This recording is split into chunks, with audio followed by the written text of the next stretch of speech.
have a jam-packed program tonight, a tribute to Bob Healy and a whole lot more.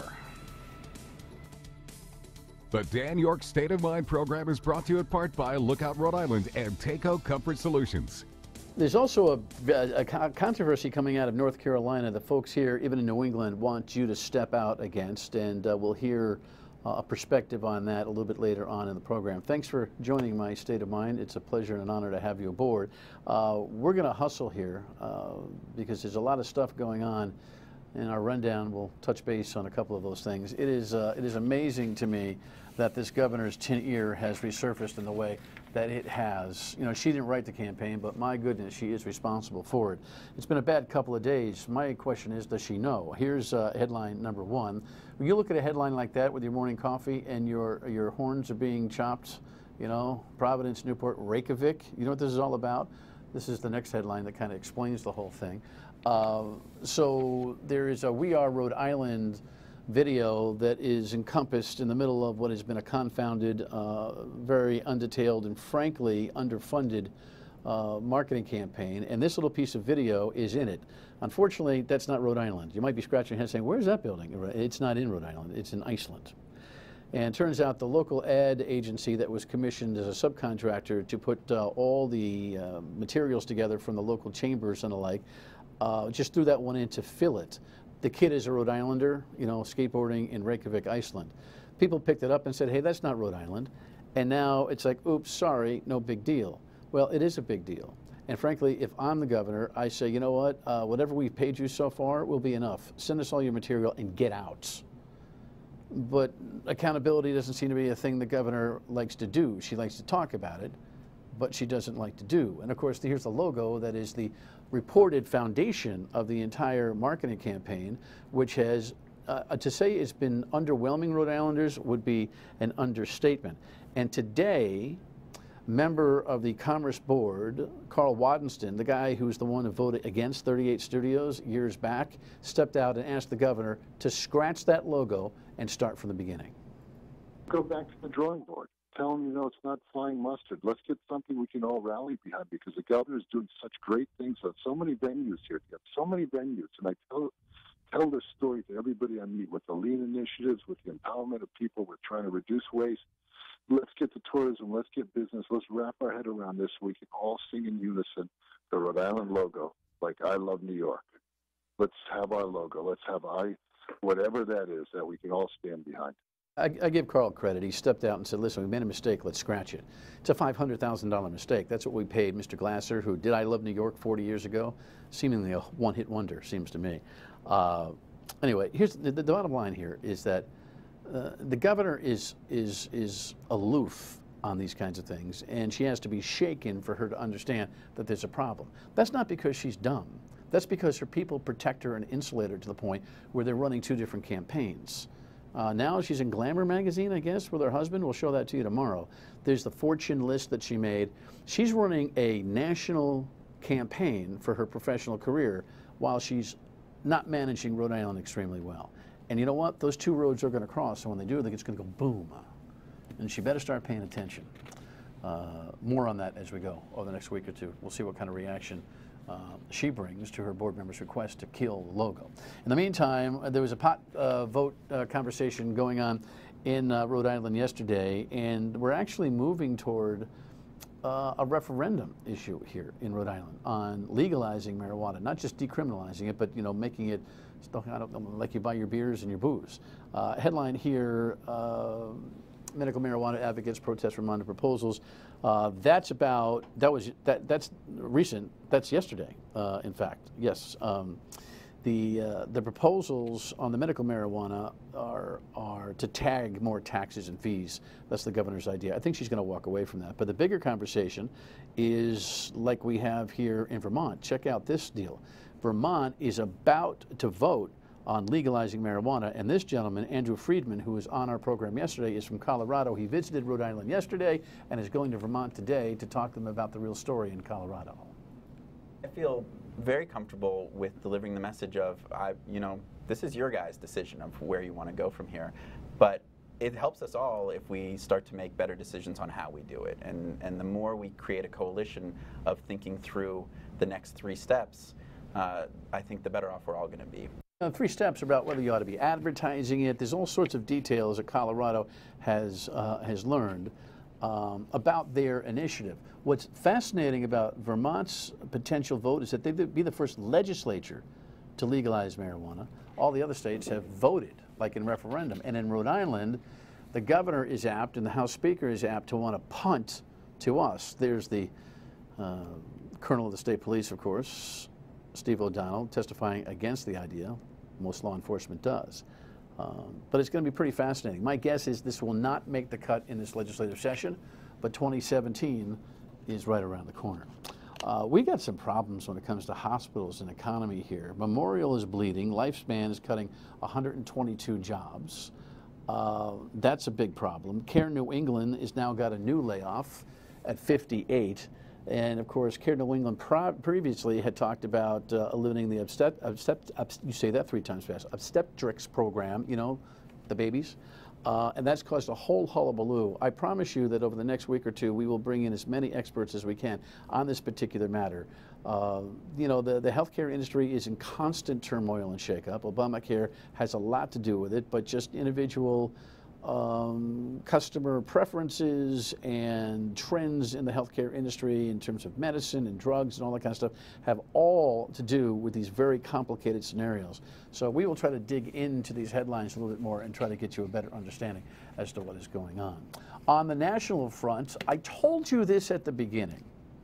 When the Republicans were trying to get everybody, when Reince Priebus, the chairman of the Republican Party, nationally, was trying to get everybody to sign on to the pledge. Well, here's a headline.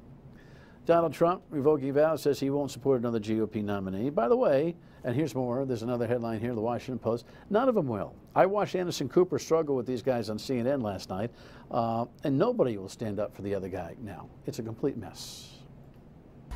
Donald Trump now says his vow to support the eventual Republican presidential nominee is null and void. I've been treated very unfairly. I'll give you an example. Unfairly by who?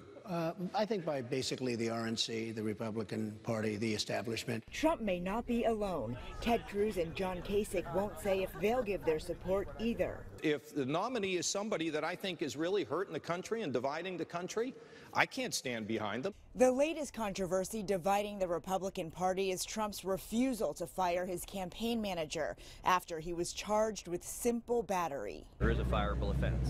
That ought to be the case in any campaign that is maintaining a standard of integrity. Police in Jupiter, Florida released this video showing Corey Lewandowski grabbing a reporter's arm and pulling her back. Michelle Fields then tweeted photos of her arm showing bruises. You say bruises are up. How did they get there? Who put them there? I don't know that he put them there. Democrats piled on too. But my campaign manager does not assault female journalists. Let me just say that. I think there's been a lot of rhetoric as well as behavior coming from Donald Trump's campaign that is concerning to many people, including many women. Some say we can solve America's problems by building walls. Hillary Clinton is focusing on Trump's rhetoric in a new campaign ad running in New York. By the way, I told you then, I'll tell you now. The pledge to support the nominee didn't mean a thing when they made it. It doesn't mean a thing now. We are headed for a broker convention. Well, it'll be a contested convention because in the old days you could broker. This is going to be a free-for-all. Come July, it's going to be pretty hot in the kitchen. Cleveland's hot anyway in July. Stay tuned. Coach for life. That's the rhetoric coming out of PC. Congratulations to Coach Cooley. He's got himself a new lifetime deal, a Friar for life. You know, I'm a big fan of college basketball, very involved with the URI program as his public address announcer. I've been following it for a long time, been in and out covering it, and I've done play-by-play and all that. So I really understand the business. Not better than anybody else, but I get it. Here's the irony.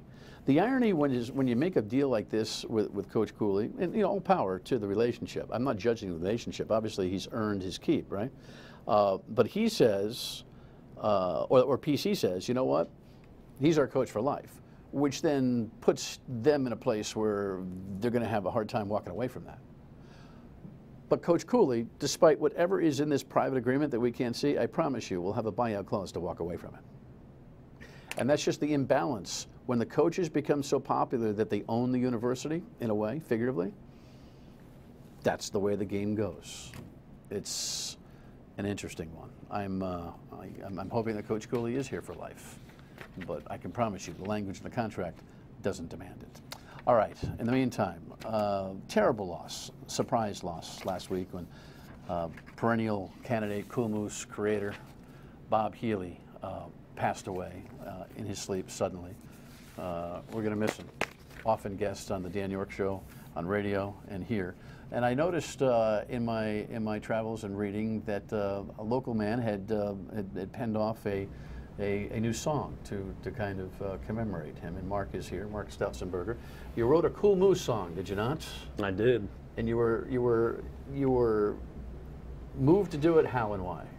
I'm cool and I'm warm, man. And I think that. Jeez, don't start. I know. It's too easy. Yeah. You know, when Buddy passed, I was kind of inspired to write a song. Didn't really go too well, but I tried. You know, everybody's got their Buddy story. You know, you talk to everybody in Rhode Island, and they've got their Buddy story. And I have my Buddy story of this one time I was. Well, respectfully, all due respect to Buddy, talk to me about Bob. Of course. I had several interactions with Bob over the years, and he just really was an inspiring guy. It made me feel like, you know, the least I could do was write a song for him. All right, good. You know what? When we come back, we are going to hear it. But first, let me just make a mention to you about Cumberland Kitchen and Bath Design Center and the stuff that they do for you. You know what? The theme of this message, real quick, is making the right choice and getting the right advice. You know, there are some kitchen and bath places that will say, hey, go the cheaper route when it comes to cabinetry or what you're going to use for counters or hardware and faucets. In the end, the stuff is going to break. It's not going to add value. It's not going to be a wow factor. And when you do it right, in a Cumberland Kitchen and Bath Design Center, they've done it right. And they had us do it right. It comes out, in the end, with higher value and a higher reward.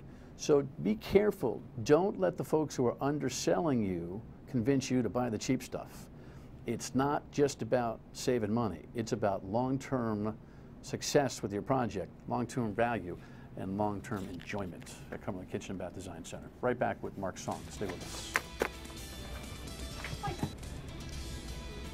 So Mark felt strongly about the loss of the Cool Moose. With no further ado, your song honoring him. Thanks, Dan.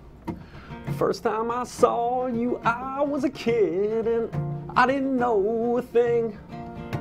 Your beard, your hair, and the clothes that you wear, well, they all seemed a bit strange. A lot of folks thought that you were a joke, but you never seemed that way to me. Well, they can judge a book by its cover, but not with Bob Healy. I was born in '81, and that's the last time that you won. Did you do it for me? Did you do it for fun? Did you do it for the daughters? Did you do it for the son of our islands, Rhode Island's? Mr. Healy, it sure has been a strange, strange run. Mr. Healy, I'm so sad that you're gone. I hung a picture on my fridge of you beside Gina and Alan Fung. And there will always be a spot for you beside the campfire. Man, you had a whole lot of moose in you. Oh, you're so honest in a world filled with liars. You were born in '57. You've always been a legend to me. Yeah, you might not have been our governor, but you gave me faith in democracy. Maybe it was the way that you looked that kept you from getting there. It's really too bad so many folks judged you by your beard and your hair. Mr. Healy, I'm so sad that you're gone.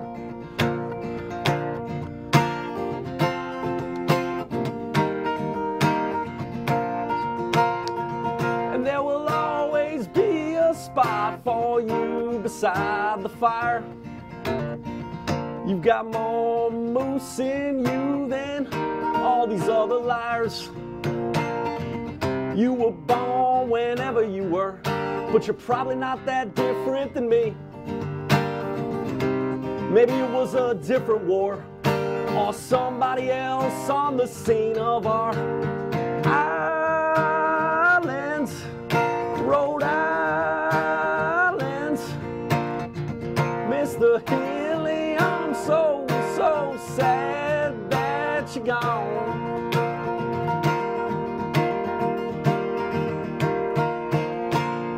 I was hoping I could get you to sing the I think Bob would have completely enjoyed that. I'm sure he is. On YouTube? Yes, sir. Yes, sir. What people look it up on YouTube? Mark Stouts on YouTube. Stouts on YouTube.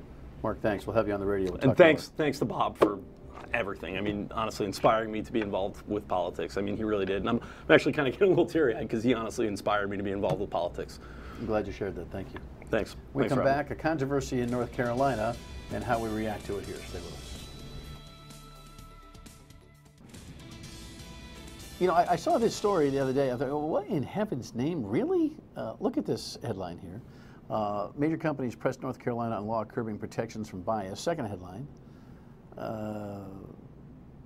Well, this is the reaction to it here in Rhode Island. Here's the story that kind of explains it, if you can actually digest it. North Carolina has been the target of a vicious nationwide smear campaign. North Carolina Governor Pat McCrory is digging in as calls to reverse the state's new law grow louder.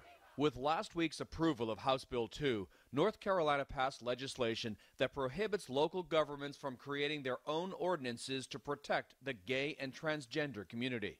It also requires transgender people to use only restrooms and locker rooms that match the gender on their birth certificate. The state's Attorney General, Roy Cooper, has refused to defend it. Not only is this new law a national embarrassment, it will set North Carolina's economy back. When you are the state's lawyer, you are a lawyer first and a politician second. Hours later, Governor McCrory took aim at Cooper, his opponent in the state's governor race this year. He can't select which laws he will defend. Several activist groups filed suit against the state on Monday, saying the law violates the most basic guarantees of equal treatment. This law is simply about discrimination. James Essex is with the American Civil Liberties Union, one of the suit's plaintiffs. The country is responding to this new law by saying we don't support discrimination against anybody, including LGBT people. That's the direction America is moving in, and it's really disappointing to see North Carolina go the other way. Yeah, you know, I want to make sure you're clear, that I'm clear. The governor's with this law. He signed it, for heaven's sake. It's the Attorney General of North Carolina that says no. Sue Pearlmutter is a board member of SAGE, Rhode Island. SAGE is what? SAGE is an organization of elders in the lesbian, gay, bisexual, and transgender community. And its purpose is to provide services and information and advocacy on behalf of elders in the community. You know, it's so funny that we don't have all the time right now, but you should come back and talk more about this whole concept, because the truth is, I think most people, when they think about lesbian, gay, bi, transgender, they think of young people. Correct. But there have been people who get older. Yeah, you know, time goes for everybody. That's right. The clock doesn't stop for anybody. That right? is true. Your particular perspective from Rhode Island on what's happening in North Carolina is what? It is really to look at what this law does to the protections in place for LGBT people, and also to look at what it means in the larger scheme of things, that now this is the third state in which this kind of law has come into the governor's office to be passed. In Georgia, it did not pass. That's the most recent. It didn't pass in Georgia because Correct. the NFL went nuts. The NFL and Coca-Cola and Right. many other companies locally. But in North Carolina, it has not received the kind of attention that it did in Georgia. Are you worried about creep? Are you worried about creeping progress on this? I think what we're worried about more than that is the tenor of the whole country has been in increasing the rights of LGBT people. And now to see this campaign begin again just feels like a huge loss coming. And it's, I think, a really difficult time for these kinds of laws to be coming up. Specifically, your understanding of what the law does is what? Well, first of all, it removes protections that are already in place in many cities and communities in North Carolina. Bathroom choice is one of them. Right. Well, I don't understand that, because when you go on an airplane, for instance, you don't worry about whether there's a label on the door. If you have to use a bathroom, you use the bathroom that's empty. Right. So this part of the law makes totally no sense to me, and it really is an example of the kind of fear that is engendered by all of the talk about LGBT people. The governor said it was about protecting men, women, and children when they use a public restroom, shower, or locker room. Right. You know, now here we've had a couple of local controversies here where we're trying to figure out who should use what. How you identify now is where you ought to be able to go potty, seems to me. Isn't that more or less? That is correct. This is not a lesbian issue, by the way. No. I mean, for the most part. Not well, is it? I mean, this is a trans issue. This is a trans issue, but trans can be many different things. Trans can be male to female, but it also can be female to male. So there are questions that come up about that. And there are all kinds of questions about gender that really, this law really makes it very difficult for people who are in the process of transformation. And on the business side, it does what?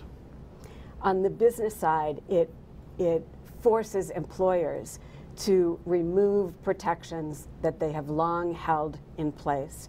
And it changes the way that discrimination can be adjudicated in the state.